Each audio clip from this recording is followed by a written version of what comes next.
Cette loi qui a été la première en France contre le gaspillage alimentaire, mais aussi en Europe et sans doute dans le monde, elle vise à lutter contre le gaspillage alimentaire parce que le défi il est considérable.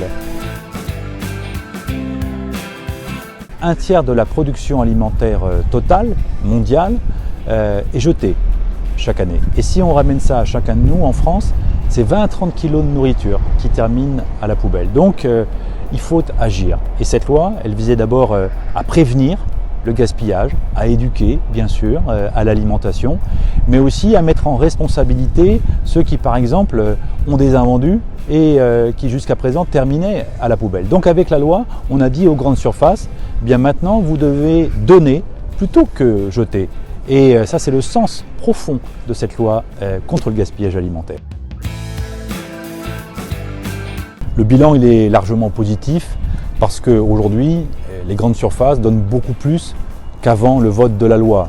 Concrètement, les Restos du Cœur nous disent que c'est 24% de dons supplémentaires.